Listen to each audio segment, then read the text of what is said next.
To throw a traditional curveball, grip the ball with your middle finger resting against the bottom seam of the ball, where it curves back into a circular pattern.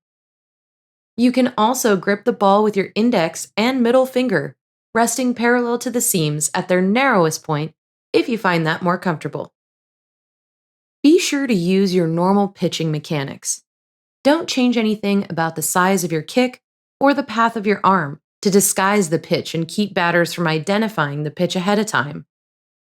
As you're delivering your throwing arm forward, instead of releasing the ball with your index and middle fingers behind the ball, turn your wrist at a slight angle so that your index and middle finger are almost on top of the ball. Follow through in the same way you normally would for any other pitch.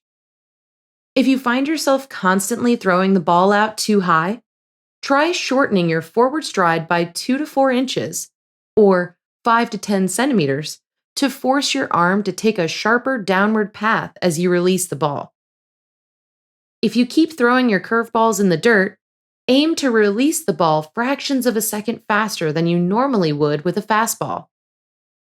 If you can't seem to get a good snap to the ball, practice playing toss with the curveball grip and wrist path to get used to it.